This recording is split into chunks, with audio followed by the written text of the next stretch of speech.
Ya, deklarasi besar-besaran dilakukan kelompok relawan yang mendukung Ganjar Pranowo untuk maju di Pilpres 2024 menanggapi maraknya deklarasi relawan.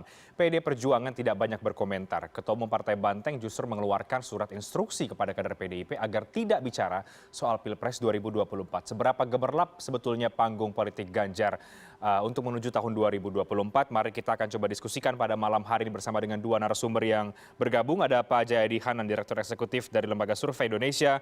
Pak Jayadi, selamat malam. Selamat malam, Reinhard. Baik, ada Bang Rinto Wardana, Ketua Umum Teman Ganjar. Bang Rinto, selamat malam, Bang. Selamat malam. Baik. Selamat malam. Ya, seharusnya kami juga ada dari PD Perjuangan, tapi berhubung sudah ada instruksi dari Ketua Umum PD Perjuangan, Bu Mega, untuk tidak bicara soal pencapresan, artinya saya lanjutkan dengan Pak Jayadi dan juga Bang Rinto. Maka saya akan ke Bang Rinto dulu. Bang Rinto, ada deklarasi besar-besaran dilakukan oleh kelompok relawan Ganjar yang lain. Anda sebagai bagian dari relawan Ganjar yang juga sebetulnya melakukan deklarasi ya. Untuk apa sih Bang melakukan deklarasi dari jauh-jauh hari seperti ini? Padahal kan Pilpresnya secara lini masa masih sekitar 3 tahun lagi ya. Ya, sebenarnya sebelum ada pertanyaan ini kita juga sudah diperhadapkan pada banyak sekali pertanyaan dari teman-teman yang mempertanyakan ini kan Pilpres masih 3 tahun lagi, 2024. Ini seperti kayak curi start dan macam-macam lah alasannya. Tapi bagi kami tidak demikian, karena bagi kami kita perlu menyuguhkan, ibaratnya menyampaikan, menampilkan kepada masyarakat bahwa pilihan-pilihan itu ada. Dan kita melihat bahwa pilihan-pilihan ini tepat. Kenapa tepat? Karena dari berbagai sisi pemberitaan dari media juga kita bisa melihat seorang Ganjar Pranowo itu layak untuk diusung sebagai Capres 2024. Dan tentunya bukan tidak ada alasan. Itu, Mas. Nah, bisa Anda jabarkan ini layaknya apa ya, Bang Rinto, sehingga bisa menyimpulkan bahwa Pak Ganjar yang kemudian dipilih terlepas dari pilihan, tapi sebagai relawan yang sudah mendeklarasikan, tentu Anda perlu juga untuk menjabarkan layaknya mengapa kemudian memilih Pak Ganjar yang Anda anggap layak untuk 2024. Apakah kinerjanya kah atau apa, sosoknya kah? Ya, sebenarnya kalau kami sebenarnya pendukung Ganjar Pranowo ini adalah relawan-relawan Jokowi juga pada waktu Pilpres 2019. Dan kami melihat ada persamaan antara Pak Jokowi dengan Pak Ganjar. Dan kesamaan inilah yang menurut kami dari etos kerjanya, cara dia bekerja, cara dia melakukan pendekatan kepada masyarakat, dan itu yang menjadi parameter bagi kami untuk ini layak untuk ditampilkan orang ini, sosok Ganjar ini. Jadi sebenarnya Pak Ganjar tidak pernah memesankan kepada kita untuk mengusung dia, nggak ada.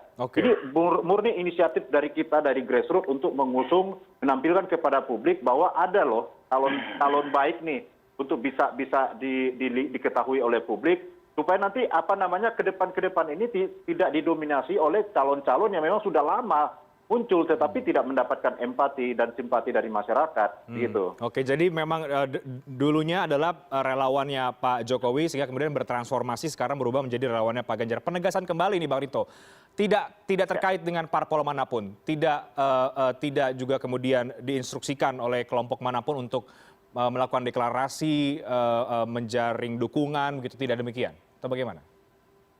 Jadi saya perlu pertegas, karena banyak sekali informasi yang berseliweran di media ya, bahwa kami ini adalah organ-organ relawan yang merupakan pesanan dari Pak Ganjar sendiri. Jujur saya tegaskan pada malam hari ini, teman Ganjar belum pernah melakukan komunikasi politik dengan Pak Ganjar sampai malam hari ini. Dan Pak Ganjar pun mungkin tidak tahu keberadaan kami, tetapi kami bergerak secara sinergis berasal dari bawah untuk melakukan penggalangan kekuatan massa dalam rangka melakukan dukungan kepada Pak Ganjar. Dan tentunya ini kan kerja politik kami dari bawah, bukan berdasarkan pesanan dari Pak Ganjar. Karena kami sadar bahwa Pak Ganjar ini bagian dari PDIP yang saat ini sedang menjabat sebagai Gubernur Jawa Tengah, dan kami sangat mengapresiasi dan menghargai itu. Dan kami tidak mau merecoki, apalagi mempertentangkan antar kader di internal PDIP. Sehingga kami untuk sampai saat ini, kalau kita masih fokus ke dalam penanganan pandemi COVID, kita sangat bersimpati dengan kondisi kita yang saat ini terjadi, sehingga kami secara gerakan pun kami masih mengurangi gerakan-gerakan kerja-kerja politik kami.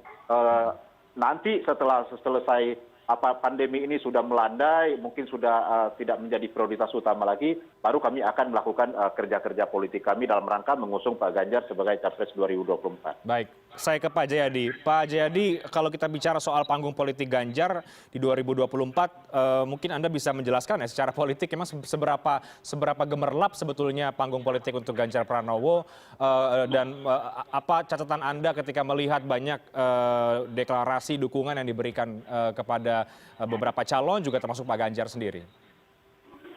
Pertama, semua survei ya, umumnya berbagai riset opini publik menunjukkan bahwa memang Pak Ganjar menjadi salah satu calon yang bisa kompetitif ya, di 2024. Tapi catatan kita memang belum ada calon yang dominan di untuk pemilu 2024 nanti.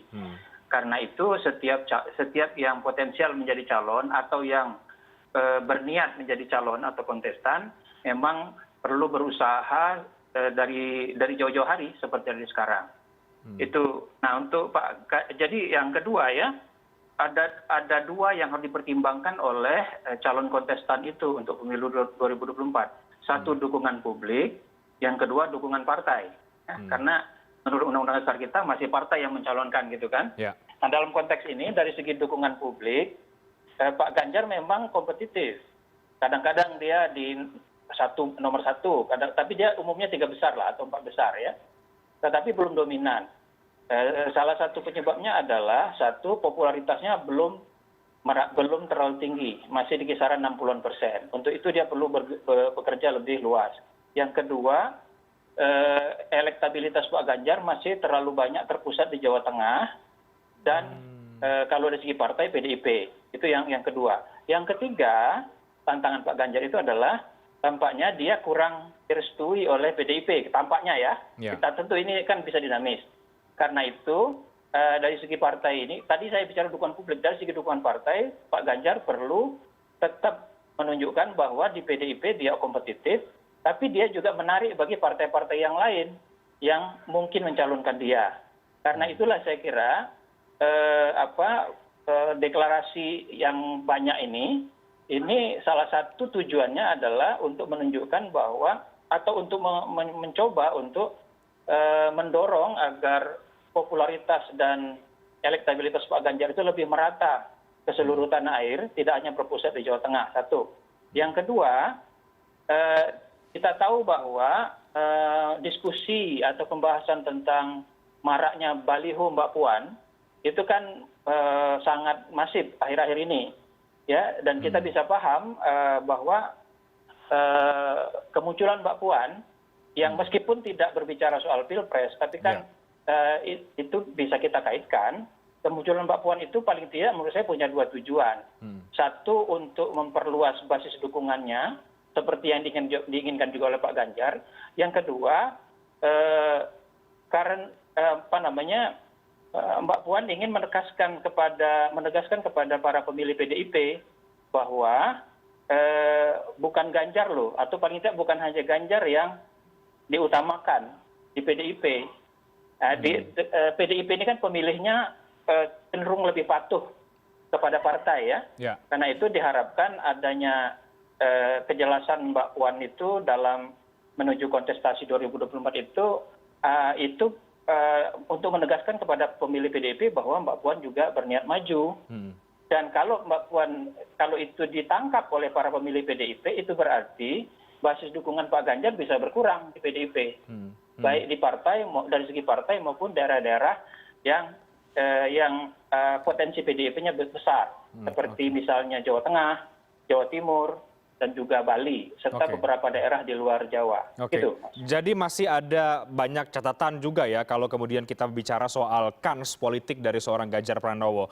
Pak Jayadi tadi, tapi kalau kita bicara soal deklarasi demi deklarasi yang dilakukan oleh Bang Rinto dan kawan-kawan ini, menurut Anda memang sudah saatnya kah memang perlu dilakukan dari saat ini atau memang agak terburu-buru atau terlalu over PD gitu, percaya diri?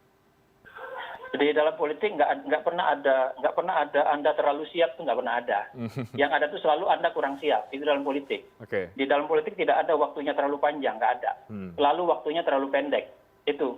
Jadi sekarang itu tinggal persoalan apakah strategi yang dipakai oleh masing-masing aspiran calon itu cocok nggak dengan situasi masyarakat, misalnya dengan situasi pandemi.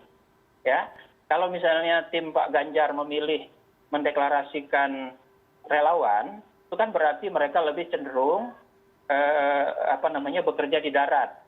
Kalau bekerja di darat kan itu tidak mudah untuk terdeteksi secara luas oleh publik, seperti misalnya masang baliho, ya, sehingga tidak akan terkena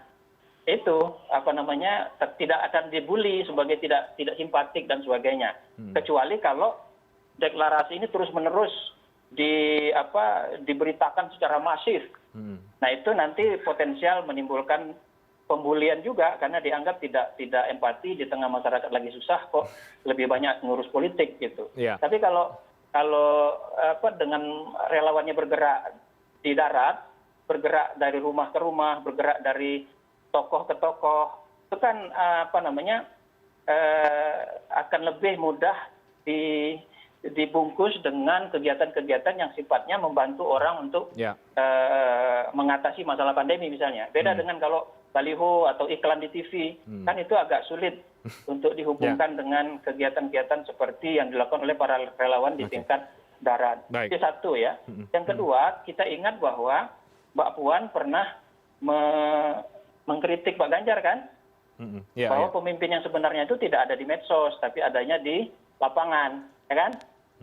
Jadi relawan-relawan yang dideklarasikan oleh Pak Rinto dan teman-temannya ini kan relawan di darat kan Pak Rinto, kerja di lapangan gitu kan, bahwa mereka nanti upload di medsos itu soal lain. Mereka kerja di lapangan, jadi itu untuk menjawab saya kira juga kritik dari Mbak Puan. Yang ketiga, sulit juga bagi Pak Ganjar dan timnya untuk mengikuti strategi yang dipakai oleh Mbak Puan atau AHY atau Airlangga Hartarto ya, dengan menggunakan baliho itu. Karena sudah jelas bahwa mereka ingin menghindari persepsi negatif, meskipun mungkin hanya untuk sementara.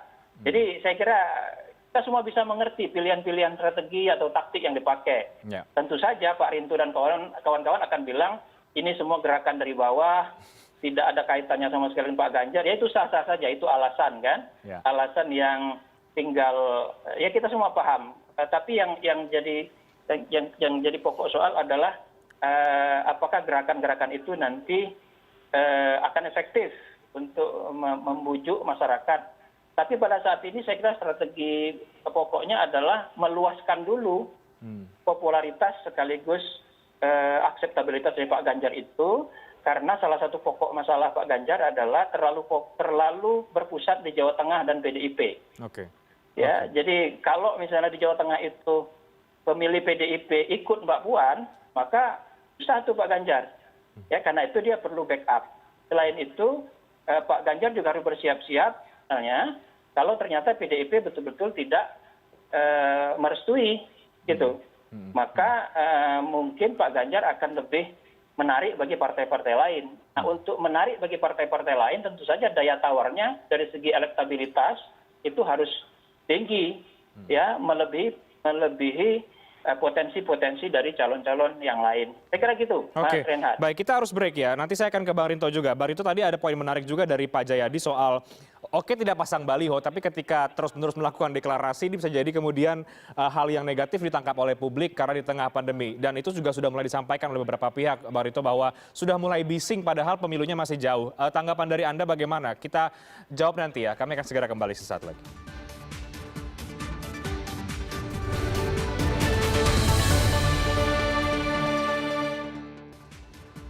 Saya lanjutkan dialognya, saya langsung ke Bang Rinto.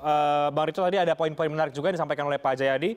Tanggapan Anda, Bang Rinto, terutama juga ketika ada poin yang menyampaikan bahwa ya deklarasi oke, tapi kalau kemudian ini juga terus-menerus dilakukan di tengah pandemi ini bisa menjadi sentimen negatif juga, sebetulnya sama mirip-mirip dengan politik baliho yang tengah banyak dipasang oleh para politisi. Ya, kalau saya rasa kalau orang deklarasi ya itu hak mereka ya. Kalau kami di teman Ganjar memang kami benar-benar perhitungan sekali ketika melakukan deklarasi. Makanya deklarasi kami tidak terlalu gembar-gembor pada waktu itu karena kami sadar kita sedang dalam kondisi pandemi COVID. Sehingga gembar-gembornya pun kami coba batasi. Tetapi yang kami perkuat di sini bukan masalah di deklarasinya. Deklarasi itu hanya momentum saja ya, momentum saja. Tetapi kami seperti yang Pak Jayadi sampaikan tadi, kami memang fokus kami bergerak dari di darat ini, memaksimalkan aktivitas di darat. Karena ulah bagaimanapun, kalau kami memaksimalkan gerakan teman Ganjar ini untuk menaikkan terus nama Ganjar Pranowo di publik, ya kami yakin dan percaya pasti akan dibully juga sama dengan seperti dipasangnya baliho-baliho Mbak Puan, ya kan. Nah, artinya kan ini akan berimbas kepada Pak Ganjar, akan muncul antipati publik dengan kondisi seperti ini. Makanya kami sadar betul soal itu.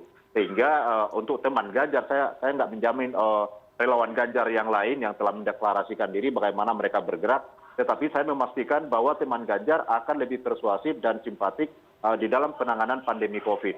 Tetapi gerakan kami bukan semata-mata berhenti. Kami tetap melakukan penggalangan kekuatan massa dari seluruh Indonesia dan terus melakukan komunikasi satu sama lain.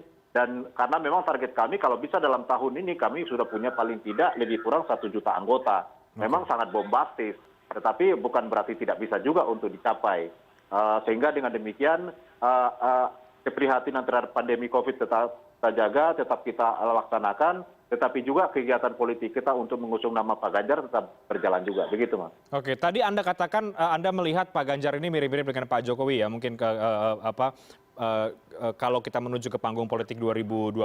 Tapi nama Pak Ganjar juga dalam beberapa tahun terakhir ada sejumlah catatan atau isu yang juga mengikuti ini kan, Bang Rinto, ada misalnya petani kendang misalnya, atau kemudian sempat terseret isu iktp misalnya. Itu kan juga bisa jadi kemudian bisa menjadi beban ya kalau memang ada gerakan-gerakan relawan untuk bisa mengkampanyekan seorang Ganjar Pranowo, Bang. Iya, sebenarnya pertama yang kita hadapi ketika kita mendeklarasikan teman Ganjar, memang 2 isu ini yang langsung dihubungkan kami terima ya, bahwa pertama ada kasus kendeng yang saat ini masih menjadi duri dalam daging kalau saya katakan. Tetapi saya masih penasaran seperti apa sebenarnya kasus kendeng ini. Apakah benar-benar Pak Ganjar ini merupakan satu-satunya pengambil keputusan atas terjadinya kasus kendeng ini? Karena ini kan juga politik. Kasus kendeng ini juga kan berawal dari pemimpin-pemimpin sebelumnya. Jadi tidak murni menurut kami ya, tidak murni semua itu ditentukan oleh Pak Ganjar. Sehingga Pak Ganjar juga yang harus menanggung semua beban itu, tidak demikian. Sehingga kita juga harus melihat persoalan ini dari kacamata hukum dan kami akan menganalisanya seperti apa persoalan sebenarnya. Dan ini harus dibuka ke publik. Kalau yang dibuka ke publik masalah penganiayaan, penzoliman dan lain-lain itu sah-sah juga. Karena itu hak-hak bagi para pihak siapapun untuk mendapatkan informasi yang menurut mereka baik. Tetapi kan bukan berarti kami di pendukung Pak Ganjar ini tidak punya hak untuk membuka secara transparan seperti apa kasus kendeng ini sebenarnya. Begitu juga dengan kasus iktp. Sekarang pertanyaannya sudah 2 periode Pak Ganjar. Sementara kasus iktp itu mungkin sebelum periode sebelum beliau menjadi gubernur ya. Nah, lalu sekarang pertanyaannya kalau memang kasus iktp ini memang menjadi persoalan hukum yang menjadi sangat riskan sekali, ya kenapa tidak kemarin-kemarin diprosesnya? Kan begitu. Ini kan persoalan hukum. Kenapa dibuang-buang waktu untuk memproses ini? Apakah memang harus ditunggu dulu Pak Ganjar dijadikan capres baru ditetapkan beliau sebagai tersangka? Nah ini kan menjadi isu publik lagi. Ada ketidakadilan jadinya kan. Nah, kenapa tidak sebelum-sebelumnya diselesaikan persoalan ini? Begitu, Mas. Oke, baik. Pak Jaya, di luar isu tadi yang sudah dibahas dengan Bang Rinto, kita tahu bahwa ada instruksi ya dari DPP PD Perjuangan oleh Bu Mega langsung untuk melarang kadernya bicara soal capres, dan itu bertepatan dengan mulai maraknya deklarasi yang dilakukan oleh relawan Ganjar. Anda melihat ada benang merah di situ, Pak Jayadi? Ya tentu saja kan PDIP sedang perlu menahan diri saat ini. Karena dalam kasus beredarnya baliho Mbak Puan itu kan mau tidak mau ketika Mbak Puan dibicarakan secara negatif oleh publik itu kan bisa berimbas kepada PDIP. Seolah-olah PDIP tidak fokus pada penanganan pandemi kan. Yang kedua sekarang ini kan isu bahwa Pak Ganjar itu kurang direstui oleh pihak elit PDIP itu kan marak di luar gitu kan. maka kalau misalnya PDIP tidak menahan diri untuk meminta untuk meminta kader-kadernya untuk slowing down dulu istilahnya secara pilpres, maka itu justru bisa melambungkan lebih jauh nama Pak Ganjar, ya kalau dibiarkan, sehingga makin dibandingkan tuh nanti Pak Puan dengan Ganjar. Kalau sekarang kan dengan slowdown-nya PDIP, itu PDIP bisa mengatakan bahwa apa yang dilakukan oleh Pak Ganjar itu bukan restu atau bukan perintah dari PDIP.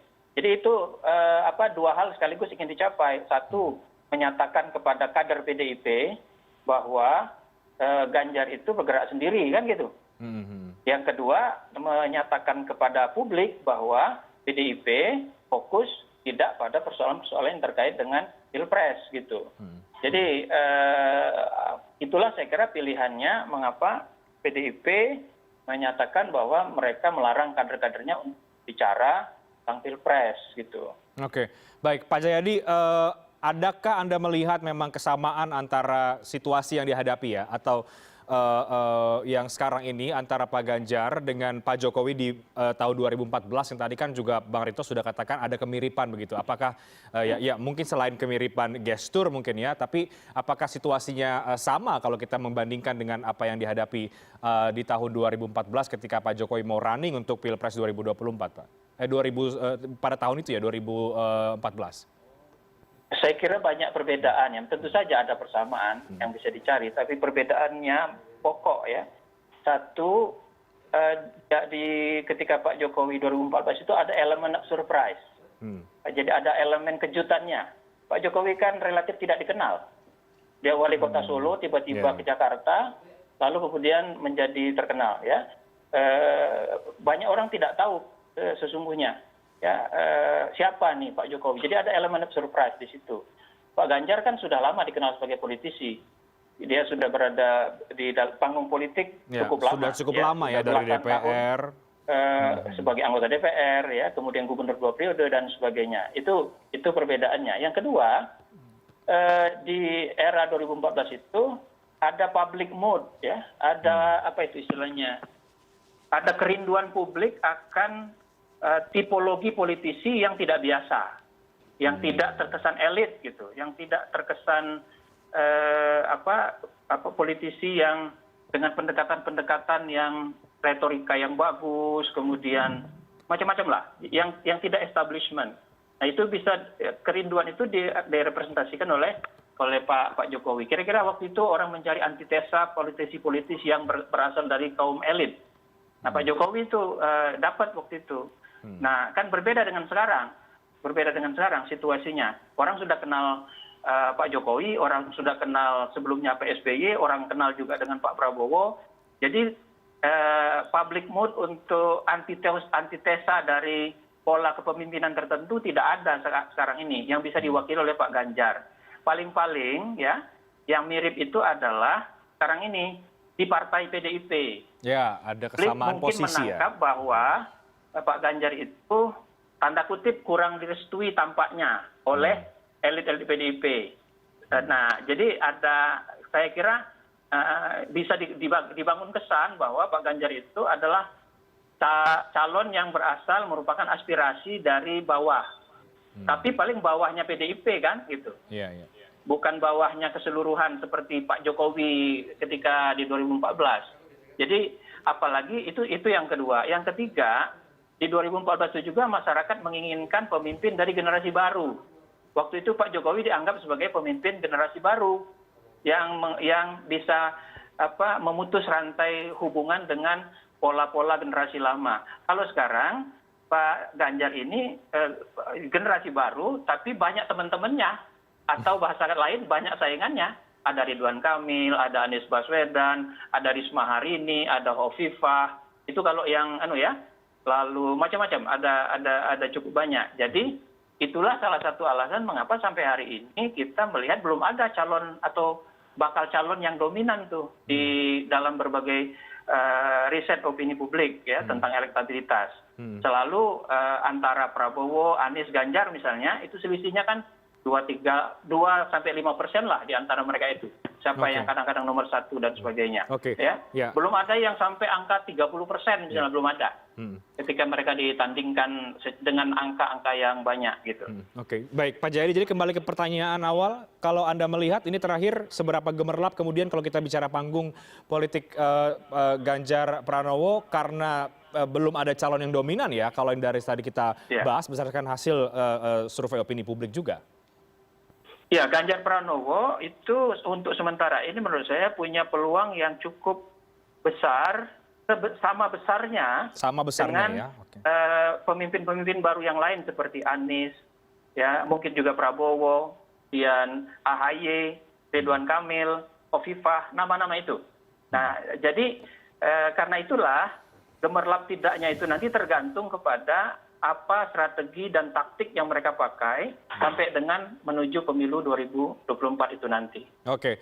Bang Rinto, sebagai relawan ada strategi tertentu karena tampaknya masih banyak juga obstacle-nya kalau tadi sudah kita banyak diskusikan dengan Pak Jayadi. Ya, kalau kami sih intinya begini, Mas.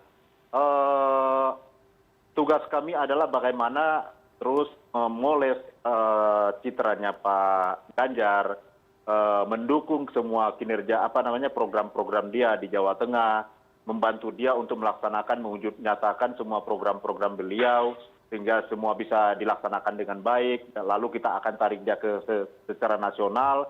Intinya kami membentuk sosok yang menurut kami ideal untuk diusung sebagai capres ideal di 2024. Jadi tugas kami itu aja, tidak lebih daripada itu. Perihal soal partai, kalau PDIP tidak mendukung juga tidak menjadi persoalan bagi kami. Karena memang kami di teman Ganjar itu fokus bagaimana mengangkat terus, memoles, mencitrakan Pak Ganjar ini sebagai sosok yang ideal untuk Capres 2024. Gitu, Oke, Mas. baik. Saya yakin juga masih sangat dinamis untuk ke tahun 2024 dan mungkin juga tidak hanya relawan Pak Ganjar, tapi juga akan muncul relawan-relawan yang lain untuk nama-nama yang lain di 2024. Tapi ya sebagai publik, mari kita mencermati dengan secermat-cermatnya ya Pak Jayadi karena ini nanti akan kita pilih di tahun 2024 di tahun politik. Terima kasih banyak Pak Jayadi Hanan, Bang Rinto Wardana, terima kasih untuk diskusi pada malam hari ini. Selamat malam, sehat selalu. Selamat malam, terima kasih. Terima kasih Bang Rito.